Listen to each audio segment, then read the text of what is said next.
Atenção! Começa agora uma teleaula de Física do Ensino Médio. Você vai assistir a teleaula de número 27. Bons estudos!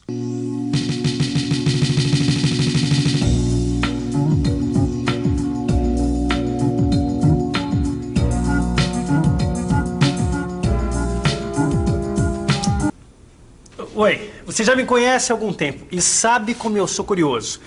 Quando eu começo a me interessar por um assunto, não penso em outra coisa. Não, agora estou assim com a termodinâmica, que é um assunto fascinante. Lembra da teleaula passada, quando você estudou sobre os gases? Pois é, bem no final eu fiquei encucado com uma pergunta. Será que um gás realiza trabalho? Bem, o que você acha? De qualquer forma, esse vai ser o tema da nossa teleaula de hoje. Na teleaula de hoje, você vai aprender sobre energia interna, calor, trabalho e sua relação com a primeira lei da termodinâmica. Vai saber o que é entropia e a sua relação com a segunda lei de termodinâmica e a relação direta entre a primeira e a segunda lei. Justo hoje. Tanta coisa pra fazer. Ô, chefia, tudo bom? Vai arrumar um pneuzinho aí pra gente? Ah, vocês estão com azar, viu? Por quê? A bomba do meu compressor aí tá quebrada. Eu podia até consertar o pneu, mas não ia ter como encher. Não, pelo amor de Deus, quebra esse galho pra gente. A gente precisa andar com o carro o dia inteiro, cara. Rapaz, a gente tem que trabalhar. Dá essa força pra gente aí, rapaz. Tem jeito, não?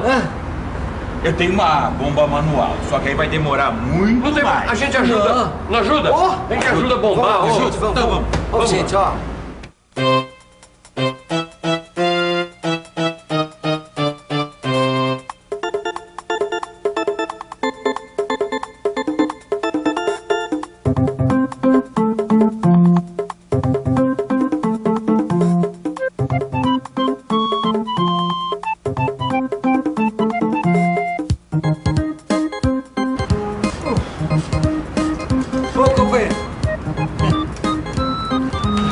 Pode deixar, agora é minha vez. Ô, louco! Essa bomba tá quente, rapaz. Parece que colocaram no fogo. É o trabalho do gás! Tá aí. Trabalho do gás. Vamos lá, Eu, hein? Eu não entendi nada. E vocês? Que história é essa de trabalho do gás? Eu entendi. Afinal, nós já estudamos que o aumento da temperatura de um gás está associado ao aumento da velocidade média de suas moléculas.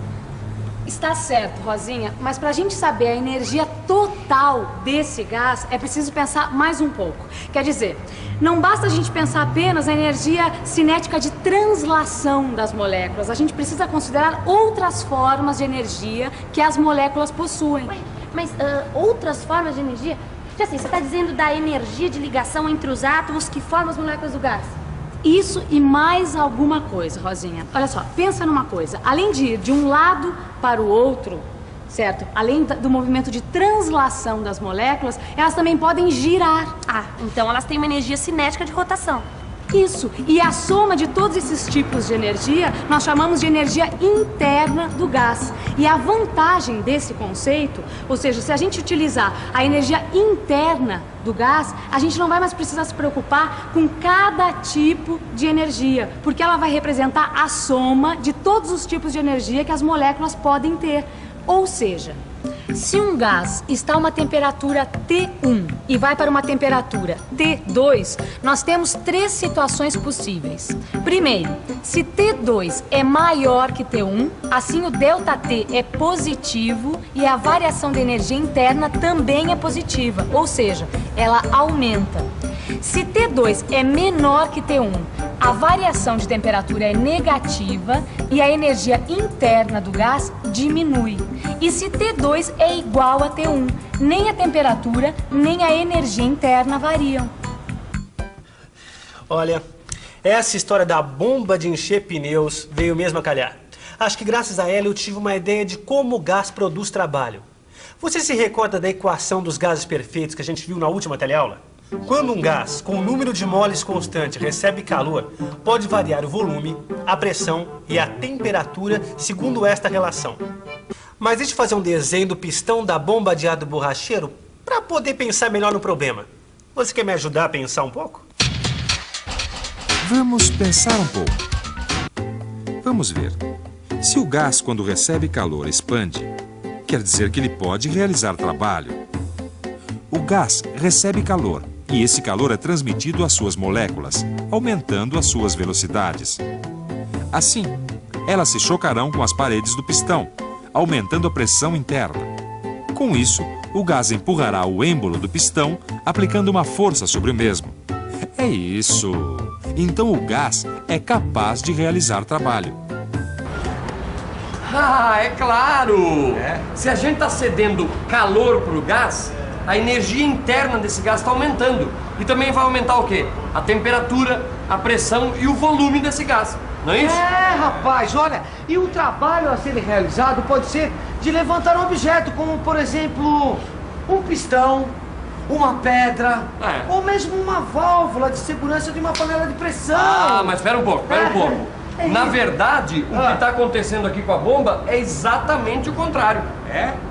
Exatamente o contrário. Não, peraí, Vicente, aí explica melhor isso aí, explica. Pensa uma coisa, olha, nosso amigo aqui, ele está realizando um trabalho sobre o gás, está comprimindo o gás. Consequentemente, está aumentando a temperatura do gás, não é? Porque, ó, a bomba está quente. Esse é o ponto central do que nós chamamos de termodinâmica, ou o estudo de como os corpos trocam calor entre si. Sabe, Rosinha, vários cientistas no século passado fizeram a mesma pergunta. Qual é a equivalência entre calor e trabalho? Isso não tem a ver com a experiência daquele físico inglês? Como é mesmo o nome dele, Marcela? James Prescott Joule. Isso mesmo, Rosinha. Ele fez uma experiência que ficou muito famosa, que foi chamada de experiência de Joule. O que ele fez foi medir a energia necessária para aumentar de 1 grau a temperatura de 1 grama de água. Já sei. 4,18 joules. Exatamente. Seria interessante a gente ficar sabendo um pouco mais dessa experiência. Você não acha? Ele construiu um aparelho que funcionava como um tipo de liquidificador, com pás que agitavam a água. E com este aparelho, ele conseguiu medir o trabalho realizado pelas pás sobre a água. Aí ele relacionou o valor deste trabalho com o aumento da energia interna da água através da sua variação da temperatura, obtendo o valor que você acabou de dizer. E esta equivalência representa uma forma de conservação de energia. Isso porque a energia cedida pelas pás para a água se transforma em energia interna da água. Quando as pás se movem, elas realizam um trabalho sobre o líquido. Isso provoca um aumento da sua energia interna. Então, o trabalho realizado sobre a água se transforma em energia interna.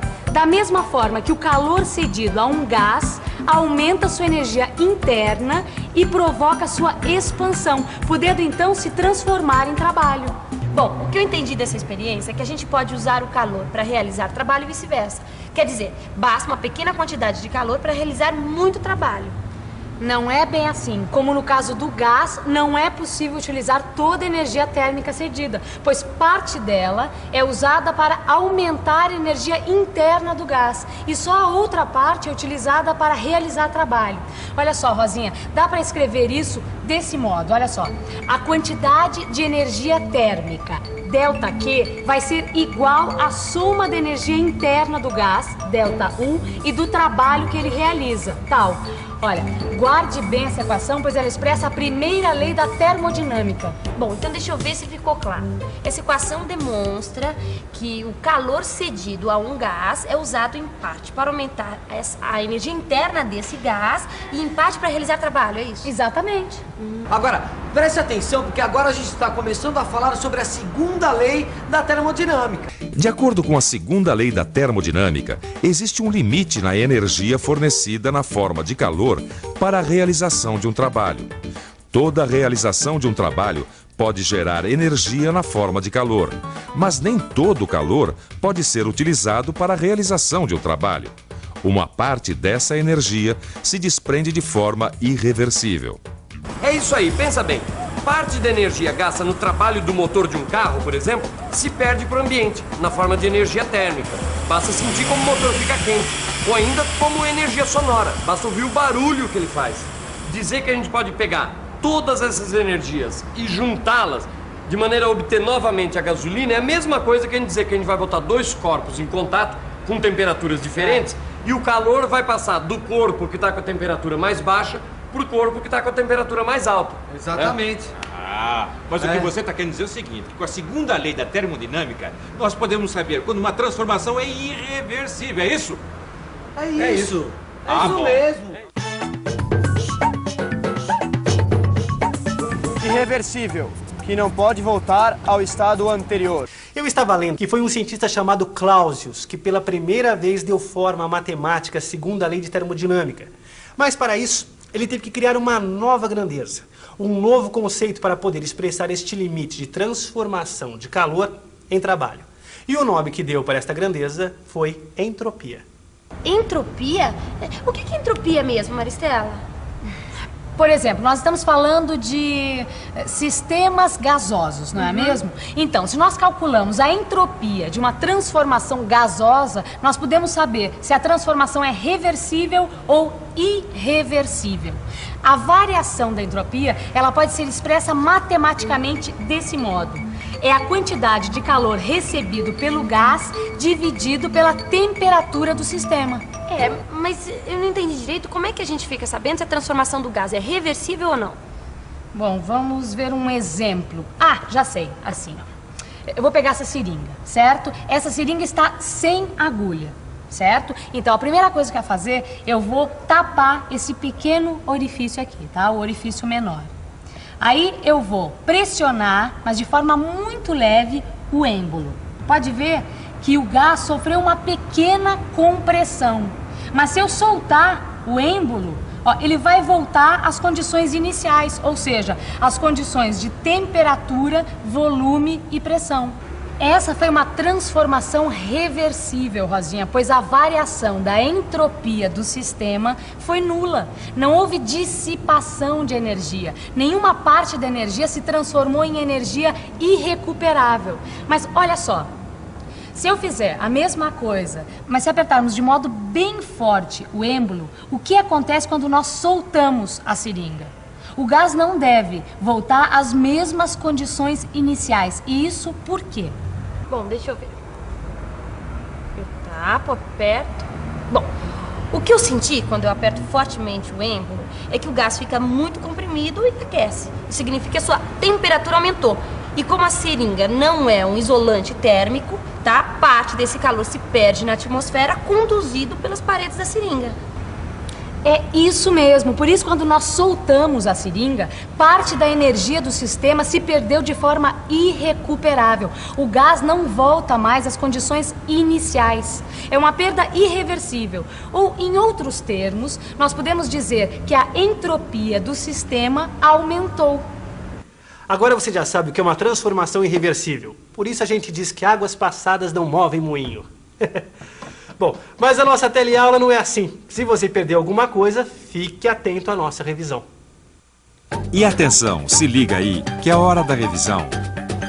Na teleaula de hoje, você conheceu o conceito de energia interna de um gás e constatou que um gás pode realizar trabalho.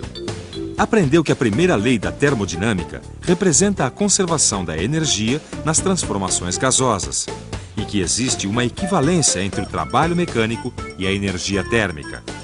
Viu também que existe um limite para a transformação de calor em trabalho e que este limite é expresso através da segunda lei da termodinâmica. Finalmente aprendeu que a esta segunda lei está associado o conceito de entropia, que determina se uma transformação gasosa é reversível ou irreversível. Pois é, eu quero ver você transformar todas essas informações em informações sólidas e duradouras. Mas isso é fácil. É só você mergulhar de cabeça no seu livro de física e aprofundar tudo que nós aprendemos hoje. Fazendo os exercícios, hein? Até a próxima. Tchau. Até lá, gente.